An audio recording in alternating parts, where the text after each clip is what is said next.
আছেন ব্যারিস্টার রুমিন ফারহানা, তিনি সাবেক সংসদ সদস্য, সহ আন্তর্জাতিক বিষয়ক সম্পাদক বিএনপি, এবং আছেন Mujibur Rahman Manju, chairman AB party. দুজনকে স্বাগত আমাদের অনুষ্ঠানে। রুমিন ফারহানাকে দেখে নিশ্চয়ই সবাই বুঝতে পারছেন কী নিয়ে প্রশ্ন করবো, আপনি নিশ্চয়ই বুঝতে পারছেন। আমি একটু যদি প্রশ্ন করি যে আজকে আপনি যেটি বলেছেন যে ব্রাহ্মণবাড়ি সবাই জানে সিসির সামনে কী হচ্ছে, সেখানে আপনি বলেছেন যে আমার যদি বলি যেটা গত 15 বছরে হয়নি, আজকে সেটা হয়েছে। অলমোস্ট আমার গায়ে ধাক্কা দিয়ে আমাকে ফেলে দেওয়ার চেষ্টা হয়েছে।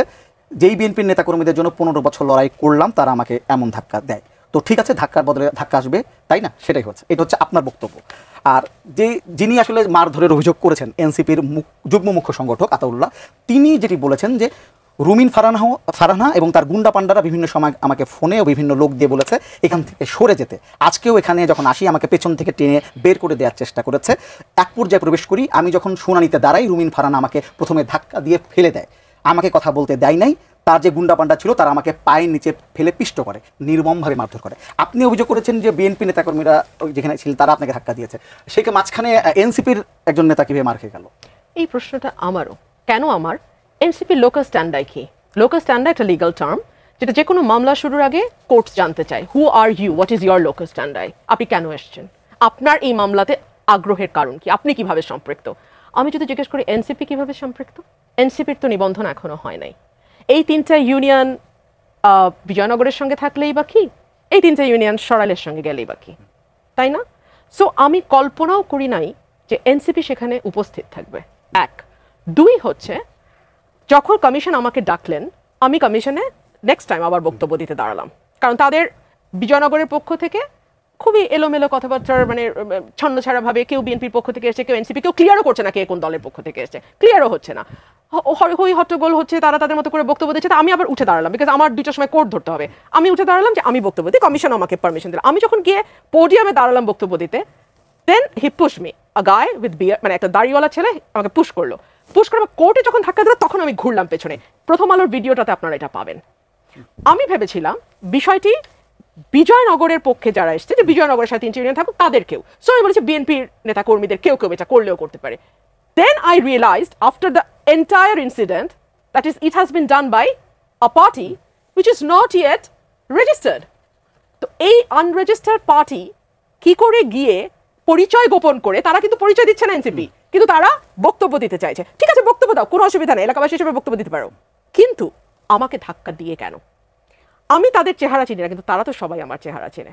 চেহারা চেনার দরকার নাই। আমি একজন আইনজীবীর পোশাকে, আইনজীবী মহিলা, আমি নারী, আমি সেখানে রিপ্রেজেন্ট করছি একটা পার্টিকে, আমি তো সেখানে লিগাল রিপ্রেজেন্টেশন দিচ্ছি, সেখানে ক্যান ইউ পুশ মি?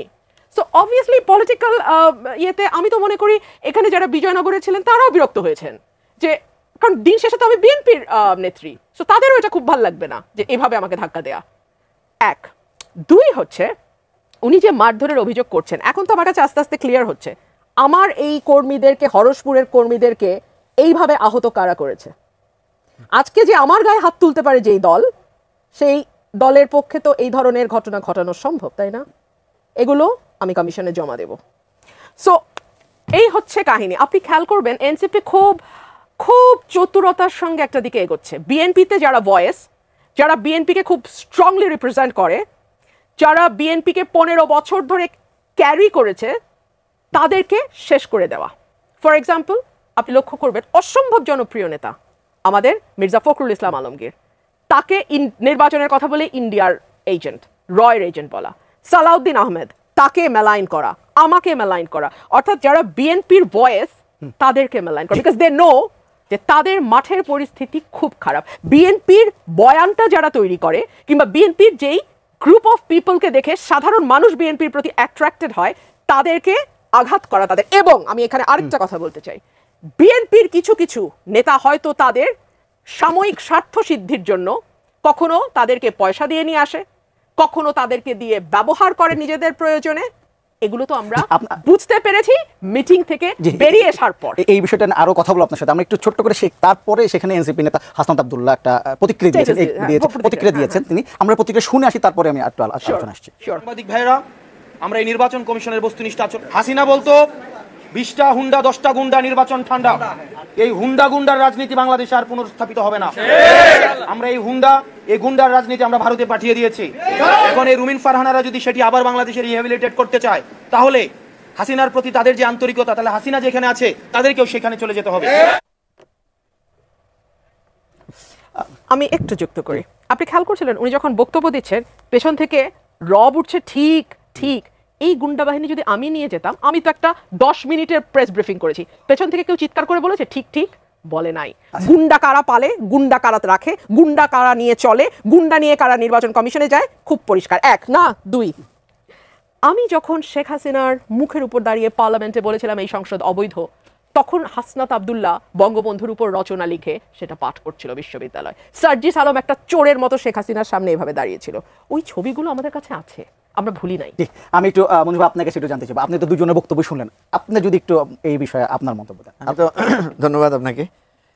আজকের ঘটনাটা আমি পথিমধ্যে যখন হচ্ছিল তখন ওই যে আমরা সাধারণত করি না, গাড়িতে বসে বসে দেখি, দেখার সময় আমি দেখলাম যে রুমিনের একটা ভয়েস আসলো, যে তো আমি চিন্তিত হলাম যে কী ঘটনা। পরে দেখলাম তো রুমিন ফারহানাকে আমি সাথে সাথে ফোন দিলাম কিছুক্ষণ পরে। আমি ভেবেছি একটু আগের ঘটনা, তো প্রথমে উনি ফোন ধরেন নাই, পরে উনি আমাকে ব্যাক করেছেন। আমি বললাম যে কী হয়েছে অগ্নিকন্যা, আপনার পরে কী ধরনের ঘটনা ঘটলো। তো রুমিন ফারহানা আমাকে যেটা বললো সেটা হচ্ছে যে বিএনপিরই কিছু লোক সেখানে এক ধরনের সিন ক্রিয়েট করেছে এবং তিনি এটা প্রত্যাশা করেন নাই যে ওখানে গিয়ে সিইসির সামনে এই ধরনের একটা অনাকাঙ্ক্ষিত ঘটনা ঘটবে। এখানে তো একটা ডিউলি একটা আর্গুমেন্টের ব্যাপার, এখানে তো অন্য কোনো, এখানে তো মারধর করে তো কোনো কিছু অর্জন করা যাবে না। কিন্তু আমি পরক্ষণে দেখলাম যে সেখানে আতাউল্লাহ, এনসিপির যে নেতা আতাউল্লাহকে দেখলাম যে সে মানে আহত বা এই ধরনের কথা। পরে আমি আতাউল্লাহকে ফোন করলাম যে আতাউল্লাহ কী হয়েছে সেখানে, কারণ আমার কাছে মিলছে না। কারণ একে তো মনে হচ্ছে যে বিএনপির একটা গ্রুপ হয়তো ওই যে আসনের এই পুনর্বিন্যাসের ব্যাপারে হয়তো বিরোধী, সেটা হয়তো করতে পারে। পরে আমি বিভিন্ন জন থেকে শুনলাম যে এখানে আতাউল্লাহ ফেস করেছে, কিন্তু পেছনে বিএনপির একটা গ্রুপ সেখানে হয়তো সাপোর্ট দিয়েছে বা এই ধরনের কিছু ঘটেছে। এনিওয়ে, এটা আজকে আমাদের জন্য দুর্ভাগ্যজনক, কারণ সিইসির সামনে ঘটনাটা এইভাবে ঘটবে, ধাক্কাধাক্কির মতো ঘটনা ঘটবে, এক ধরনের হাতাহাতির ঘটনা ঘটবে এবং এরপরে এরকম উত্তেজনাকর পরিস্থিতি হবে। এটা আমাদের এই যে আমি তো কয়েকদিন আগেই সিইসির সাথে দেখা করে এসেছি, ওনাকে কিন্তু আমরা বারবার বলেছিলাম যে আপনার কার্যক্রমটা আরও স্ট্রং হওয়া দরকার, আইনশৃঙ্খলা পরিস্থিতির বিষয়টা নজরে রাখা দরকার। এখনও তো নির্বাচন ওইভাবে শুরুই হয় নাই, এটাকে নির্বাচনের অংশ বলা যায় না, এটা হচ্ছে জাস্ট প্রাক নির্বাচনী কার্যক্রমের ব্যাপার। সেখানে যদি এই ধরনের উত্তেজনা হয় এবং আবার এটাকে কেন্দ্র করে মানে আমরা আমরা সবাই কিন্তু কম বেশি এই আন্দোলনে সবারই অংশগ্রহণ ছিল। এখন আমার একটা কার্যক্রম অপছন্দ হতে পারে, রুমিনের একটা কার্যক্রম, আমাদের তো সব কাজে পছন্দ হবে তা না। আমরা তো একসাথে আন্দোলন করেছি, একসাথে কাজও করেছি, আবার টকশোতে গেলে আমরা আমাদের ডিবেট নিয়ে কেউ তো কাউকে ছাড় দেয় না, ঠিক আছে? তো আমরা তো গণতান্ত্রিক ধারায় এই জায়গাটা আমরা করে এসেছি, আমাদের সবারই অতীত, সবারই বর্তমান, সবারই জানা আছে। আমি বারবার যেটা বলি, যেটা আমি দেখলাম যে প্রতিক্রিয়ায় খুব কঠোর ভাষায় সমালোচনার বিষয়টা আছে। সমালোচনা অবশ্যই আমরা করব, সমালোচনা থাকবে। রুমিন অনেক কঠোরভাবে সমালোচনা করেন এবং উনি যখনই যেটাকে ধরেন, আজকে আমাকে বলছে আমি নামছি, আমি এটা ছাড়বো না। তো আমরা প্রত্যাশা করব, আমি একদম খোলামেলায় বলি যে এখানে বিএনপি, এখানে এনসিপি, হ্যাঁ, দুটো সংগঠনই এই অভ্যুত্থানে নানাভাবে ভূমিকা রেখেছে। এনসিপি কিন্তু এনসিপি আকারে রাখে নাই, তখন এনসিপির জন্ম হয় নাই, ছাত্ররা ছিল। এখন এনসিপির নেতৃত্বে তারা আছে এবং আমরা যখন কোনো কিছু বলতে যাব, করতে যাব, সেগুলোতে আমাদের যুক্তিতর্ক থাকবে। রুমিন নিশ্চয়ই স্বাভাবিক, সে বলেছে যে তার এই মানুষ সাধারণত নির্বাচনী আসনকে ছোট করে রাখতে চায়, আমি গেছি বাড়াইতে, সে গেছে বাড়াইতে। আমি জিজ্ঞেস করলাম আপনি উল্টা বাড়াইতে গেলেন কেন? সে বললো যে আমার এখানে ভোট, আমার ইনফ্লুয়েন্স আছে, আমি হয়তো ভোটার ইয়ে পাবো। এনিওয়ে, নিশ্চয়ই রুমিনের তো এটার যুক্তি না যে আমার ভোট বাড়বে বলে আমাকে আসনটা বড় করে দেন। ওনার নিশ্চয়ই কোনো একদম লিগ্যাল যুক্তি আছে, আর লিগ্যাল যুক্তি যদি না থাকে ইলেকশন কমিশন সেটা খারিজ করে দিবে, অসুবিধা কি? তো যাই হোক, আমি মনে করি যে আমি রুমিন ফারহানাকে বলবো যে আপনি একজন সিনিয়র পলিটিশিয়ান রিগার্ডিং ওদের সাথে তুলনা করলে। আর এমনিতে তো আমরা যাদেরকে চিনি আমাদের এখানে, যে যারা খুব ভাইব্রেন্টলি শেখ হাসিনার বিরুদ্ধে লড়াই করেছে, সংগ্রাম করেছে, দেখেন শেখ হাসিনার বিরুদ্ধে রুমিনরাও ফাইট করেছে, আমরাও করেছি, কিন্তু আবার আমাদের নিজস্ব তো রাজনৈতিক একটা বিরোধ আছে, রাজনৈতিক একটা পছন্দের জায়গা আছে, সেখানে আমরা কি ঝগড়া করবো না? সেখানে কি আমরা আমাদের দ্বিমতের প্রসঙ্গ তুলে ধরবো না? কিন্তু সেটা যাতে সীমা লঙ্ঘনকারী না হয়, সেটা আমাদের খেয়াল রাখতে হবে। আপনি বলেছেন শেখ হাসিনার বিরুদ্ধে লড়াই করেছেন, শেখ হাসনাত আব্দুল্লাহ কিন্তু বলেছেন যে বিএনপির আওয়ামী লীগ বিষয়ক সম্পাদক। আমি এই বিষয়ে আসবো, এক দর্শক আছেন, ফোনটা নিয়ে নিই। হ্যালো, জি, আপনার নামটি বলে প্রশ্ন করেন। আমি মিলন গাজীপুর থেকে। আমি তো আপনাকে বলতে বা আপনাকে একটু আপনার সাথে কথা বলতাম। জি, বলেন। আমি তার মুখে শুনছি যে বিএনপি কোন নেতা তাকে ই করছে, তাহলে খুব চিন্তিত করছে না, কিন্তু সেটা একজন বিএনপির সিনিয়র নেত্রী, আমি বিএনপি একজন সমর্থক, কিন্তু আপনার দলের বা আমার দলের কোনো হাইকমান্ডারের কোনো ব্যবস্থা নিব কিনা, এটা আমি জানতে চাচ্ছি আপনার কাছে। জি, হাইকমান্ড ব্যবস্থা নেবে কিনা এটা জানতে চাই না। আমি তার আগে আমি একটু এখানে যেহেতু এখানে এনসিপির কেউ নাই, আমি যদি ছোট্ট করে তাদের দুইটা কমেন্ট যদি পড়ি। তিনি হাসনাত আব্দুল্লাহ যেটি বলেছেন যে বিএনপির আওয়ামী লীগ বিষয়ক সম্পাদক রয়েছেন অনেকেই, যারা আওয়ামী লীগ থেকেও বেশি আওয়ামী লীগ। বিএনপির আওয়ামী লীগ বিষয়ক সম্পাদক যারা রয়েছেন তাদের মধ্যে অন্যতম রুমিন ফারহানা, আওয়ামী লীগের সুবিধাভোগী, আওয়ামী লীগের ফ্ল্যাটভোগী এবং যারা গুন্ডা দিয়ে নির্বাচন কমিশনকে ঠান্ডা করে দিতে চায় তাদের। আমরা বিএনপির এই আওয়ামী লীগ বিষয়ক সম্পাদকদের বলবো, আপনারা জনগণের পালসকে বুঝুন, 24-এর পরবর্তী জনগণের পালসকে বুঝুন, নতুবা আবার বাংলাদেশের সংকটের দিকে যাবে। আর সাজিদ আলম স্ট্যাটাস নিশ্চয়ই আপনি পড়েছেন, আমি যদি একটু পড়ি একটু লম্বা হবে, তারপর একটু পড়া উচিত মনে হয় আমার। তিনি বলেছেন, একদিকে জনাব রুমিন ফারহানার পোষ্যকর্মীরা এনসিপির কেন্দ্রীয় নেতাকে শারীরিকভাবে আঘাত করছে, আর অন্যদিকে জনাব রুমিন ফারহানা গাল ফুলিয়ে বিএনপির কেন্দ্রীয় নেতা ও আইনজীবী ভাব নিয়ে অন্যদিকে মুখ ফিরিয়ে দেখেও না দেখার ভান করছে। টকশোতে বড় বড় সুশীলতা দেখানো যায়, লেকচার দেয়া যায়, কাজ দিয়ে প্রকাশ পায় কে সুযোগ পেলে আবার আগের পথে হাঁটবে আর কে সংশোধন হবে। ইসি অফিসে আপিল শুনানিতে যোগ দিতে এসে এনসিপির সিনিয়র যুগ্ম মুখ্য সংগঠক আতাউল্লাহ বিএনপির নেতা রুমিন ফারহানার কর্মীদের হাতে মারধরের শিকার হন। তার অপরাধ শুধু সীমানা পুনর্নির্ধারণের বিরোধিতা করে আপিল করা। বিএনপি কি আওয়ামী লীগের চরিত্র ফিরতে চায়? জোর যার মুল্লুক তার বানাতে চায়? এই সুযোগ করে দেয়া হবে না। ইসির ভেতরে একজন শীর্ষ নেতার নিরাপত্তা যদি নিশ্চিত করা না যায়, তাহলে এই অথর্ব ইসি কিভাবে সারা দেশের অন্যান্য দলের নেতাকর্মীদের নিরাপত্তা নিশ্চিত করবে? সুষ্ঠু আপনি কি বুঝতে পারছেন এদের লাইনটা কি, মূল সুরটা কি? নির্বাচনের পরিবেশ নাই, নির্বাচন করা যাবে না। এবং আমার গাল ফুলিয়ে কথা বলার কথা বলেছে না, নারীদেরকে এনসিপি কি চোখে দেখে এটা নিয়ে কি আরেকবার আলোচনা করার কোনো দরকার আছে? এনসিপির টপ লিডারশিপ বসে থাকে, নারীদের বেশ্যা গালাগালি করা হয়, সেখানে আমার কোট ধরে টান দিয়েছে, আমাকে ধাক্কা দিয়েছে, তো কিছুই না। এনসিপির মতন দল তো আরো অনেক নিচে না আমার কথা। আমরা স্লামডগ মিলেনিয়ার সিনেমাটা দেখেছি না, দে লাইক দ্যাট। তারা তো আমাকে একটা ধাক্কা দিয়েছে একটু, এটা তো তেমন কিছু না। আওয়ামী লীগ বিষয়ক সম্পাদক নিয়ে আমি একটু কথা বলি। আওয়ামী লীগ যখন ক্ষমতায় ছিল, আমি বলেছিলাম মুক্তিযুদ্ধের সবচেয়ে বড় বিপক্ষ শক্তি যদি কেউ থেকে থাকে সেটা আওয়ামী লীগ। কেন বলেছিলাম বিকজ আওয়ামী লীগ সাম্য, মানবিক মর্যাদা এবং সামাজিক ন্যায় বিচারের ধারে কাছে না গিয়েও মুক্তিযুদ্ধের চেতনাকে পলিটিক্যালি ইউজ করেছে, অ্যাবিউজ করেছে, বারবার ব্যবহার করেছে। দুই হচ্ছে, আওয়ামী লীগের সময় আমরা দেখেছি যেই স্পিরিট নিয়ে মুক্তিযুদ্ধটা হয়েছিল, সকলের একটা সমান বাংলাদেশ, সেখানে পদে পদে অর্থনৈতিক, লৈঙ্গিক, রাজনৈতিক বিভিন্ন পরিচয় আপনাকে প্রতি মুহূর্তে বৈষম্যের শিকার হতে হতো। সো সেটা একটা অবসান চেয়েছিলাম বলেই শেখ হাসিনার বিরুদ্ধে বা আওয়ামী লীগ রেজিমের বিরুদ্ধে দীর্ঘ 15 বছর 16 বছর আমরা লড়াই করেছি। এখন দেখুন কি মজা, শেখ হাসিনা এবং আওয়ামী লীগ চলে গেছে, এখন নতুন ট্যাগিংয়ের রাজনীতি আসছে। আগে বলা হতো রাজাকারের শাবক, আগে বলা হতো মুক্তিযুদ্ধের চেতনা বিরোধী, এখন বলা হয় রয়ের এজেন্ট, এখন বলা হয় আওয়ামী লীগের কি সম্পাদক, আওয়ামী লীগ বিষয়ক সম্পাদক, অর্থাৎ ট্যাগিং। যখন আপনি যুক্তিতে পারবেন না, এটা আমি পার্লামেন্টেও বারবার বলতাম, তখন আপনি কি করবেন? ব্যক্তি আক্রমণ করবেন। এটাকে ইংরেজিতে বলে অ্যাড হোমেনাম ফ্যালাসি। আমি জানি না ওনারা ঠিক মানে অ্যাড হোমেনাম ফ্যালাসি দুইবার বললাম so that they get it. এই অ্যাড হোমেনাম ফ্যালাসি হচ্ছে যখন আপনি কোনো যুক্তি আপনার সামনে নাই, তখন আপনি এটাতে যাবেন। ধরুন আজকে আমাকে ধাক্কাটা কেন দেওয়া হয়েছিল আমি আপনাকে বলি। আমাদের এই যে সীমানা নির্ধারণ, এটা হয় ভৌগোলিক অবস্থান এবং জনসংখ্যার ভিত্তিতে। জনসংখ্যা সদর আসনে 6 লক্ষ সামথিং, আর আমাদের অনলি 4 লাখ সামথিং। সো এখানে অলরেডি আমাদের ওদের মানে 3 ভাগের 1 ভাগ আমাদের হচ্ছে ভোটার সংখ্যা। আর যদি ওই 3টে ইউনিয়ন আমার সাথে চলে আসে, তারপরেও আমাদের ভোটার সংখ্যা একটা 1 লাখ বা 1.5 লাখের পার্থক্য থেকে যায়। এক ভৌগোলিক ব্যাপারটা হচ্ছে, এই 3টে ইউনিয়নকে সদরে যেতে হলে, বিজয়নগরে যেতে হলে আমাদের সরাইল দিয়ে যেতে হয়। সো সরাইল পার না হয়ে তারা বিজয়নগরে যেতে পারে না, সরাইলে আসতে তাদের 15 মিনিট সময় লাগে, বিজয়নগরে যেতে 1 ঘন্টা সময় লাগে। এই যুক্তিগুলো যখন আমি তুলে ধরেছি, they were like crazy the entire room. সেজন্য আমি বলছি এটা শুধু এনসিপি না, এনসিপির সঙ্গে ব্রাহ্মণবাড়িয়া 3 আসনের বিএনপির যিনি ক্যান্ডিডেট তারও এখানে মদত ছিল, ডেফিনেটলি ছিল।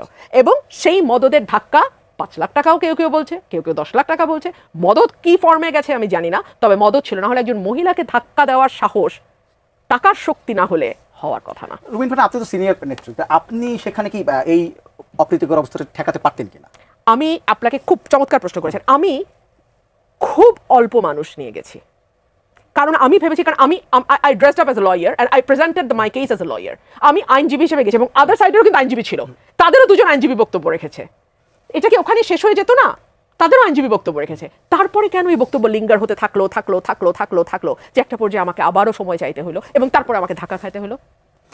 আমি একটু আপনার কাছে জানতে চাইব, রুমিন ফারহানা তার বক্তব্যে বলেছিলেন নির্বাচনের পরিবেশ, তিনি বলেছিলেন নির্বাচনের আগে সীমানা নিয়ে যদি এরকম আচরণ নিজ দলের মধ্যে হয় তাহলে নির্বাচন কি হবে এমন সংশয় প্রকাশ করেছিলেন উনি তার বক্তব্যে। সেখানে আমি যেখানে এনসিপির নেতাদের যে বক্তব্য শুনলাম তারাও কিন্তু বলেছেন যে বিকেলে নির্বাচন হাসনাত আব্দুল্লাহ বলেছেন যে তিনি অভিযোগ করেন আগামী নির্বাচন বিএনপি কিভাবে ভোট কেন্দ্র দখল করবে একটি টেস্ট ম্যাচ হয়ে গেল শুনানিতে, তিনি এটি বলেছেন।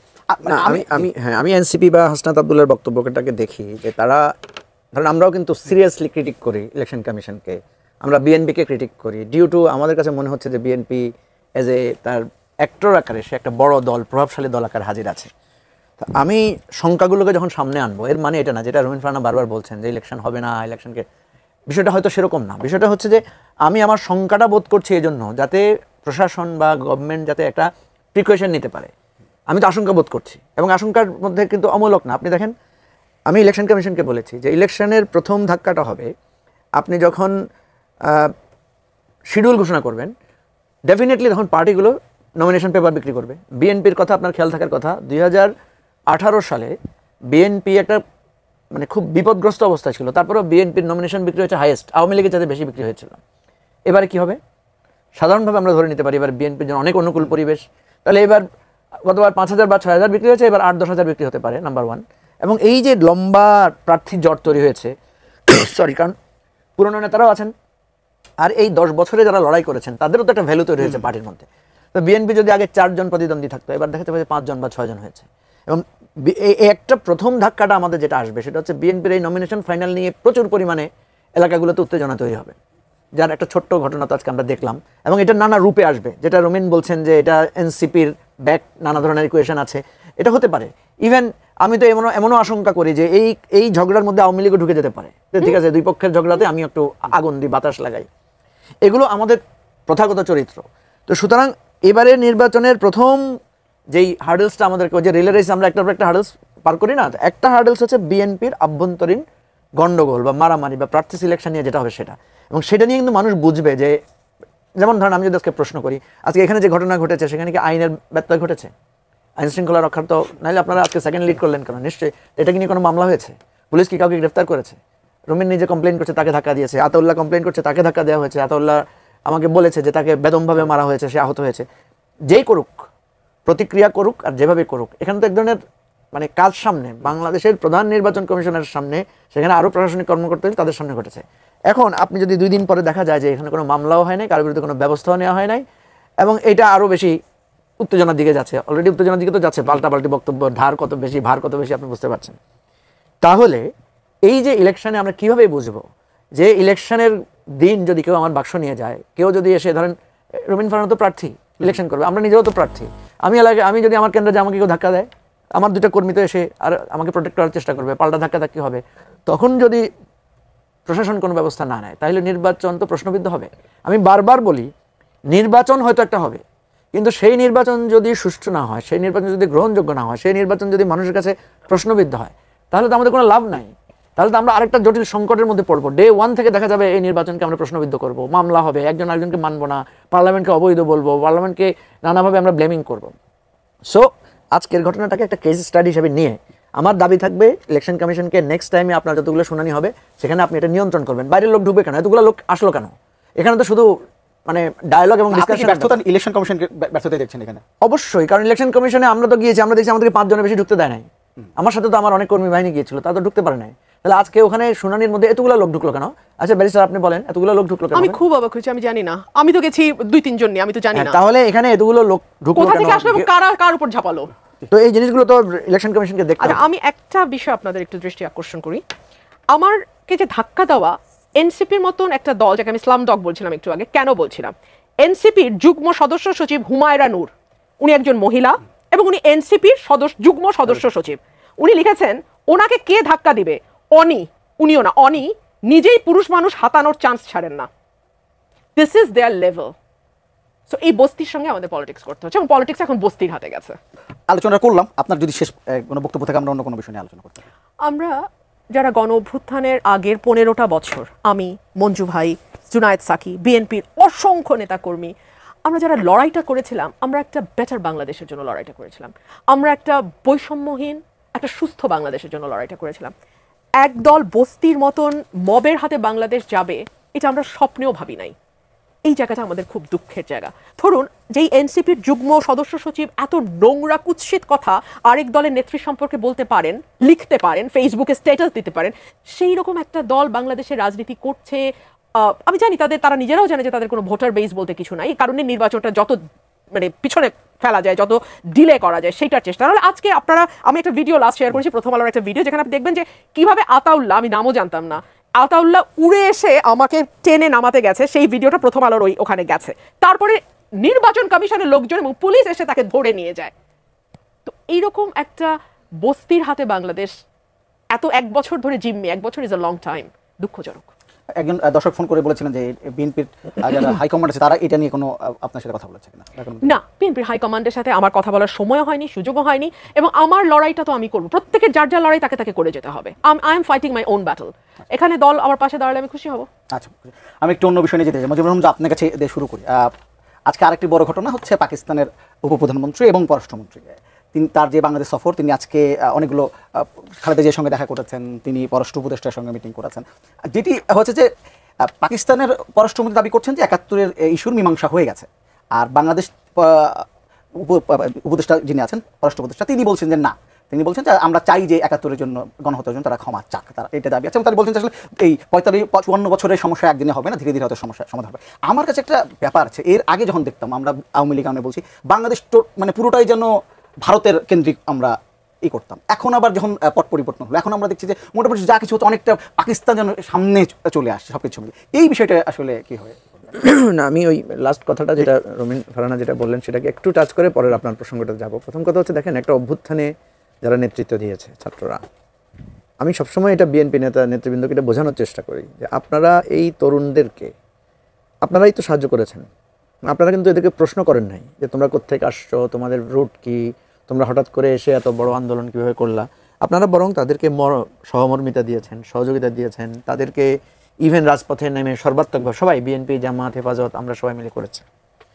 এখন আপনি যদি এখন তাকে প্রশ্নবিদ্ধ করেন, তার আচরণ নিয়ে প্রশ্ন তোলেন, আমি সবসময় বলি যে ওদের আচরণটা আপনার কাছে অস্বাভাবিক বলেই তো, ওদের আচরণ কিছুটা অস্বাভাবিক আমাদের কাছে মনে হতে পারে, কারণ একটা জেনারেশন গ্যাপ আছে। অস্বাভাবিক বলেই তো তারা শেখ হাসিনাকে চ্যালেঞ্জ করতে পেরেছে। এবং একটা থিওরি আছে আমাদের পলিটিক্যাল হিস্ট্রিতে, সেটা হচ্ছে কোনো ফেসিবাদকে তার জমানার লোকেরা হারাইতে পারে না, এটা নিউ জেনারেশন মার্চ করতে হয়। নিউ জেনারেশন যখন মার্চ করে তখন কী হয়, তখন ফেসিবাদের লড়াই হচ্ছে আমাদের সাথে, সে আমাদের ক্যারেক্টার জানে, আমাদেরকে জেলে ঢুকাই দিলে, আমাদেরকে এসে মিছিলে একটা গুলি করলে, কারণ আমরা তো আর থানা ভাঙতে যাবো না। বিএনপিকে ধরেন বহুবার মারা হয়েছে, আমি বহুবার বলছি যে বিএনপি এটা প্রোটেক্ট করে না কেন, কারণ বিএনপি তো এই রাজনীতি করে নাই, বা জামাত তো এই রাজনীতি করে নাই, সবাই চিন্তা করেছে আমরা প্রতিবাদ করব, প্রতিরোধ করব, প্রতিবাদই তো করতে দেয় না আপনাকে। এবারে কি হয়েছে দেখেন, এবারে পাল্টা হামলা হয়েছে, পাল্টা চ্যালেঞ্জ হয়েছে, ছাত্রলীগ হামলা করতে এসেছে, ওরা ছাত্রলীগকে বের করে দিচ্ছে ঢাকা ইউনিভার্সিটি থেকে। তো এখন এই জায়গাটায় আমাদেরকে ধৈর্যটা ধরতে হবে, আদারওয়াইজ আমাদের এই গ্যাপটা যেটা হবে, যে আমাদের এখন এই যে ধরেন রুমিন এক ভাষায় কথা বলছে, ওরা এক ভাষায় কথা বলছে, আমরা যদি জেনারেলি দেখি এটাই তো হবে। হুমায়রা যেটা বলেছে এটা তো খুবই দুঃখজনক, এটা তো হুমায়রার কাছ থেকে নিশ্চয়ই প্রত্যাশিত না। আমি আশা করবো যে সে এটা উদ্র করবে, কারণ সে একজন লয়ার, কিন্তু আফটারঅল সে তো, আমরা তো চাই যে নারীরা এই আন্দোলনে বেশি করে আসুক। আপনি এই নারীদের এই আন্দোলনে অংশগ্রহণের খুবই হেজার্ড আছে, এরা ব্যক্তিগতভাবে যে পরিমাণ হেনস্থার শিকার হয়েছে। আমি রুমিনের অনেক কথা, আমি 15 বছর কি হয়েছে আমার উপরে অনেক কথার সাথে আমার দ্বিমত আছে, আমি রুমিনের সাথে অনেক বিষয়ে দ্বিমত পোষণ করি। আমরা অনেক সময় ফোন করাও বন্ধ করেছি, একজন আরেকজনের সাথে কথা বলাও বন্ধ ছিল আমাদের দীর্ঘদিনের। কিন্তু তাই বলে আমি এটা বোঝানোর চেষ্টা করি, আজকের রুমিন ফারহানার আমি অবশ্যই সমালোচনা করি। রুমিন যেভাবে কাউন্টার করে, আমি অনেক ক্ষেত্রে বলি যে রুমিন ফারহানা আপনি এটা করেন না, ওরা তো আপনার একদিন তো ওরা আপনার কাজে এসেছে, 2 দিন তো আপনার কাজে এসেছে, আপনি এত আক্রমণাত্মক হবেন না। আবার ওদেরকেও বলি যে যাদেরকে তোমরা সহযোগিতা নিয়েছো, ভালোবাসা দিয়েছো, যাদের জন্য কাজ করেছো, আজকে তোমরা যে দেশটা বদলাইছো, প্রথম বেনিফিটটা তো বিএনপি পেয়েছে। বেনিফিট কেন বলছি, উল্টাভাবে, যে আমি তো অধিকার হারিয়ে ফেলেছি এসে। প্রথম বেনিফিট হচ্ছে বেগম জিয়া মুক্তি পেয়েছে, তাই না? একদম আমরা তো জেলখানায় থেকে এসে শুনতেছি বেগম জিয়া কি হয়ে গেছেন, আমরা মুক্তি পাওয়ার আগে বেগম জিয়া মুক্তি পেয়ে গেছেন। সো আমি এই জায়গাটাই বলার চেষ্টা করি সবাইকে যে আমি হয়তো একটা ভুল করছি, কিন্তু আমার 10টা শুদ্ধ কাজ তো আছে। আমি হয়তো 5টা ভুল করছি, কিন্তু আমার 20টা শুদ্ধ কাজ তো আছে। রুমিন ফারহানা যখন ইলেকশনে গিয়েছিলেন, যখন উনি ওই যে তার ফ্ল্যাট নিয়ে প্লট নিয়ে ঘটনা হয়েছে, আমরা সবাই তো সমালোচনা করেছি, কিন্তু সমালোচনা করেছি বলে আবার যখন রুমিন ফাইট করেছে পার্লামেন্টে, সেটাকে তো আবার আমরা সবাই স্বীকৃতি দিয়েছি, সেটাকে তো আমরা আবার, তখন রুমিন পপুলার হয়েছে না, তখন তার ফেসবুকে ইয়াতে যারা সমর্থন দিয়েছিল তারা দিয়েছে না। ভালো খারাপ মিলিয়ে তো আমরা সব কিছু, আমার সব কথা আপনার পছন্দ হবে কেন, সব কথা আপনার মতো করে আমি বলবো কেন, ঠিক আছে? আমি কথাগুলো কেন বলছি, রুমিনকে আমি বহুদিন দেখেছি, সে জামাত শিবিরের লোকদের উপরে যে অত্যাচার হয়েছে, তাদের অধিকারের জন্য রুমিন কথা বলেছে। হাইকোর্টে মানে আমি তাকে অনেকদিন দেখেছি সে ফাইট করেছে। আবার এখন দেখছি রুমিন পার্লামেন্টেও করেছি। আবার এখন দেখছি রুমিন জামাত এবং শিবিরের ব্যাপারে খুবই ক্রিটিক্যাল। তো ঠিক আছে, রুমিনকে আমি প্রশ্নই করতে পারি যে যাকে আপনি তখন সাপোর্ট দিয়েছেন, তখন যার প্রতি সহমর্মিতা দেখিয়েছেন, এখন আপনি এত ক্রিটিক্যাল কেন? আবার রুমিন এখন ক্রিটিক্যাল বলে যারা রুমিনের মানে নারী সত্তাকেও খুব অপমানজনকভাবে ক্রিটিক করছে, সেটা তো কোনো আদর্শিক জায়গা থেকে হতে পারে না ভাই। আপনি ফ্যাক্টের উপর করেন, রুমিন যে কথাটা বলছে ওর সাথে বিতর্ক করেন, তার যুক্তি করেন, ব্যক্তিত্বকে আঘাত করবেন কেন? ব্যক্তিকে আঘাত করবেন কেন? 50 বছর আগের একটা ফেক ছবি নিয়ে, সরি 10 বছর আগের যে ফেক ছবি, তাকে আওয়ামী লীগ যেভাবে তার বিরুদ্ধে করেছে সেটাকে আমি কেন আনবো? এই কথাটা আমি বোঝাতে চাই। আমাদের সমস্যা হয়েছে কি, এখন আমি রুমিনের পক্ষে দুইটা কথা বললে আমাকেও এক ধরনের ফ্রেমিং করা হবে, আবার রুমিনের বিরুদ্ধে কথা বললে সেটাকেও ট্যাগিং করা হবে। আপনি যে প্রশ্নটা তুলেছেন বিরুদ্ধে পরে আচ্ছা ঠিক আছে, সরি আমার একটা প্রশ্ন, জি এই বিষয়টা কথা বলবেন। আমার একটা প্রশ্ন হচ্ছে যে এই যে ঘটনা ঘটলো, যদি আপনার এলাকা বা বামনতিনের বিএনপি নেতারাও বা এই সাথে জড়িত থাকে, তাহলে বিএনপির ভিতরে কি আপনার পজিশন একটু দুর্বল হয়ে যাচ্ছে? না না না, একদমই না। বিএনপির ভেতরের পজিশনের ব্যাপার না। উনি দেখতে পাচ্ছেন যে ওনার কোনো যুক্তি নাই। এখন উনি হ্যাডাম দেখাতে গেছেন ইলেকশন কমিশনের ভেতরে যে আমার এতগুলো গুন্ডাপান্ডা নিয়ে আমি আসতে পেরেছি, এক ধরনের ভয় দেখানো, মব তৈরি করা। এটা দলের সাথে এটার কোনো রিলেশনশিপ নাই। আমি শুধু একটা কথা যুক্ত করি, এনসিপি মানেই কিন্তু ছাত্র না, আর ছাত্র মানেই কিন্তু এনসিপি না। যখন ঢাকা বিশ্ববিদ্যালয়ের হল খালি হয়ে গেছে, তখন কিন্তু প্রাইভেট বিশ্ববিদ্যালয়ের ছেলেরা, north south east West, independent university, American university, তারা সব বেরিয়ে এসছে। সো ওই বাচ্চারা না বের হলে, আর আর্মি মানে প্রাক্তন আর্মি কর্মকর্তারা মিরপুর ডিওএইচএস এ মিছিল না বের করলে এটা কোথায় যেত আমি জানি না। এক, দুই হচ্ছে আওয়ামী লীগ আমাকে ঠিক প্লট নিয়ে আক্রমণ করতো, যে আমি প্লটের অ্যাপ্লিকেশন দিয়েছি। আমাকে বলে আওয়ামী লীগের কি জানি কি আওয়ামী লীগ বিষয়ক সম্পাদক, আন্তঃবিষয় সম্পাদক এবং ফ্ল্যাটের সুবিধা এক্স্যাক্টলি। আমি তো ফ্ল্যাটের আবেদন তো করি নাই, ফ্ল্যাটভোগী। দেখেন মিথ্যাচার কাকে বলে। আওয়ামী লীগ এই প্রোপাগান্ডাটা করতো, প্লট বলতো। আমি তো প্লটের চিঠি একদিনের মাথায় উইথড্র করেছি, আমি তো প্লট নেই নাই। আর আওয়ামী লীগের যদি আমাকে প্লট দেওয়ার থাকতো, আর আওয়ামী লীগের সাথে যদি আমার আতাত থাকতো, তাহলে তো চিঠি ফ্লাশ হইতো না। এই চিঠিটা আওয়ামী লীগই ফ্লাশ করছে, সো দ্যাট আমি আওয়ামী লীগের মানে আমার সাথে যখন যুক্তিতে পারছে না, তখন ওরা বলবে তুমি তো ফ্ল্যাটের আবেদন করেছো, তুমি তো প্লটের আবেদন করেছো। সেই আবেদনটা কিন্তু আমি একদিনের মাথায় উইথড্র করেছি। কিন্তু দেখুন ঠিক আওয়ামী লীগ যে ভাষায় কথা বলতো, আজকে আমি একটা ডাকাতের মতন চেহারা ছেলেকে দেখলাম একই ভাষায় কথা বলতে। এক্স্যাক্টলি হি ওয়াজ ইকোয়িং আওয়ামী লীগ। আমি একটু মুজিবুর রহমান মঞ্জু একদম 2 মিনিটের সময় পাবো। একটু পাকিস্তান আপনি যে প্রশ্নটা করেছিলেন আর কি, কথা হচ্ছে যে পাকিস্তানের সাথে আমাদের যুদ্ধের পরে যে ঘটনাটা ঘটেছিল, সেটা হচ্ছে তারা কিন্তু আনুষ্ঠানিকভাবে আত্মসমর্পণ করেছে, এবং ওটাকে আমরা আমাদের বিজয় দিবস হিসেবে আমরা উদযাপন করে থাকি। এখন এই যে জয় পরাজয়ের পরে স্বাধীনভাবে বাংলাদেশ রাষ্ট্র হয়ে যাওয়ার পরে, এরপরে আমাদের সাথে অমীমাংসিত বিষয় কি আছে? এটা দেনা পাওনার হিসাব আছে, এতগুলো মানুষের মৃত্যুর দায়ের ব্যাপার আছে। তো এই জিনিসগুলো বাংলাদেশের সাথে পাকিস্তানের যে একটা ডায়লগ হওয়ার কথা, কারণ অব্যবহিত পরে যারা ক্ষমতায় ছিল তাদের উপরে দায়িত্বটা ছিল, কিন্তু সেই মুহূর্তে আমরা দেখেছি এক ধরনের একেবারেই বিচ্ছেদের মতো একটা ঘটনা ঘটেছে। মাঝখানে যেহেতু ভারত সরকারের সাথেই তখন নানা ইস্যু তৈরি হয়েছে, ভারতীয় সেনাবাহিনী এখানে ছিল, সেনাবাহিনী এখান থেকে সরিয়ে নেওয়ার প্রসঙ্গ ছিল, তারপরে মুক্তিযোদ্ধাদের মধ্যে আবার ভারতীয় বাহিনীর সাথে নানা সংঘর্ষের বিষয় ছিল, এবং মুক্তিযোদ্ধাদের মধ্যে একটা ডিভিশন হয়ে তখন তো দেখা গেল যে এক ধরনের মুজিববাদ ভার্সেস রক্ষী বাহিনী, তারপরে আপনার জাসদের উত্থান, একটা ঘটনার চূড়ান্ত পর্যায়ে এসে তো শেখ মুজিবুর রহমানের হত্যাকাণ্ডের ঘটনা। তো যার ফলে দেখা গেছে যে পাকিস্তান আর এই বিষয় নিয়ে বাংলাদেশের সাথে এই জিনিসগুলো আর আলোচনায় আসেনি। ইভেন দীর্ঘ সময় ধরে এমন ছিল, যেমন আমরা তো পাকিস্তানমুখী না, ইভেন পাকিস্তানের সাথে আমাদের কোনো সরাসরি ফ্লাইটও নাই, বাট আমাদের দেশে একটা রাজনীতি ছিল যে পাকিস্তানপন্থী, পাকিস্তান পন্থা। যেমন আমি আপনাকে বলি, আমি তো দীর্ঘদিন জামাতের সাথে রাজনীতি করেছি, কিন্তু আমি কখনো, এবং জামাতের ভেতরে কিন্তু এটা নিয়ে আমি অনেক বিতর্ক তুলেছি, জামাতকে আমি কখনো দেখি নাই তাদের পাকিস্তানের সাথে কোনো যোগাযোগ আছে, পাকিস্তান নেতাদেরকে তারা ভালো করে চেনে না। কিন্তু আমি দেখলাম যে তারা বাংলাদেশের স্বাধীনতার জায়গায় এমন একটা জায়গা, তাদেরকে যখন পাকিস্তানপন্থী বলে গালি দেয়, তাদের কিন্তু একটু গায়ে লাগে, তারা কিন্তু এটাতে একটু উত্তেজিত হয়। রাজাকার আলবদর বললে তারা, অথচ দেখেন রাজাকারের তালিকায় দেখা গেল যে আওয়ামী লীগের লোকই বেশি, তাই না? তো এই ফ্রেমিং পলিটিক্স, অ্যান্টি পাকিস্তান কথা, আমাদের এখানে কিন্তু পাকিস্তান চলে যাওয়ার পরে, বাংলাদেশ স্বাধীন হয়ে যাওয়ার পরে পাকিস্তান কখনো আমাদের জন্য একটা আফসোস করেছে, বা আমাদের মাঝে মাঝে কিন্তু 2 বাংলা এক হওয়ার কথা আসে, কিন্তু পাকিস্তানিদের মধ্যে কখনো দেখি নাই যে তাদের চিন্তা যে হারে আমরা বাংলাদেশটা হারাই ফেললাম, আবার সেটা অর্জন করা যায় কিনা বা কিছু করা যায়, এই ধরনের কোনো প্রবণতা আমরা তাদের মধ্যে দেখি নাই। এখন কথা হচ্ছে যে এটা হচ্ছে একটা, পৃথিবীতে বহু দেশে যুদ্ধ হয়েছে, তারা কিন্তু এখন খুবই ক্লোজলি কাজও করছে। ইউরোপের দেশগুলোতে দেখেন ভয়ানক যুদ্ধ হয়েছে, মানে যুদ্ধ মানে কাকে বলে, একেবারে মানে ইহুদিদেরকে তো নিধনই করা হয়েছে আপনার জার্মান এবং মিলে। তো সেই জায়গায় আমরা দেখছি যে এই যুদ্ধের এই যে বৈরিতা, এটা কিন্তু কন্টিনিউ করে নাই। তো এখন আমরা দেখছি পাকিস্তান হয়তো আওয়ামী লীগের পতনের পরে এতদিন তাদেরকে আমরা, বা পররাষ্ট্র জায়গায় তাদের সাথে একটা বৈরী সম্পর্ক ছিল, তারা এখন বেশ আসছেন, মিটিংয়ের পর মিটিং করছেন, রাজনৈতিক দলগুলোর সাথে বসছেন, নেতৃবৃন্দকে দেখতে যাচ্ছেন। আমি মনে করি এটা একটা নতুন আমাদের পররাষ্ট্রনীতির একটা নতুন ধারা তৈরি হচ্ছে। আমি ভাই রুমিন ফারহানা এই বিষয়ে আপনার একটু মতামত জানতে চাই। আমাদের মোটা দাগে 3টি বিষয় নিয়ে এখনো নিষ্পত্তি হয়নি। একটি হচ্ছে তারা জেনোসাইড বা গণহত্যা বাংলাদেশে চালিয়েছে, সেটা নিয়ে তারা এখনো বাংলাদেশের কাছে ক্ষমা চায়নি ফর্মালি। 2 হচ্ছে তাদের সাথে আমাদের সম্পদের বন্টন এখনো বাকি আছে। আমাদের ঘূর্ণিঝড়ে যেই বিপুল পরিমাণ ত্রাণ বহির্বিশ্ব থেকে এসেছিল 70-এর ঘূর্ণিঝড়ে, সেটার হিস্সা আমরা পাইনি। প্লাস আমাদের যে দীর্ঘ বৈষম্যের ইতিহাস, সেই বৈষম্যের ইতিহাসে পূর্ব পাকিস্তান আর পশ্চিম পাকিস্তানের মধ্যে মানে প্রপার্টির বা সম্পদের যে বৈষম্য, সেটার একটা নিষ্পত্তি। আর 3 হচ্ছে আমাদের বিহারি জনগোষ্ঠী যারা আছেন তাদের ব্যাপারে পাকিস্তানের কোনো এই বিষয়গুলো এখনো সর্ট আউট হয় নাই। এবং আমি যতদূর জানি এই সরকারও কিন্তু বারবার এই বিষয়গুলো সর্ট আউট করার কথা বলেছে পাকিস্তান গভর্নমেন্টকে, বাট এখন পর্যন্ত আমরা কোনো পজিটিভ কিছু শুনি নাই। কিন্তু আজকে পাকিস্তানের পররাষ্ট্রমন্ত্রী আপনি বলেছেন যে এর মধ্যে আলোচনা হয়, পাকিস্তানের পররাষ্ট্রমন্ত্রী দাবি করেছে যে 2 বার যে 71-এ গণহত্যার ক্ষমা চাওয়া সহ অমীমাংসিত 3 সমস্যা 2 বার সমাধান হয়েছে।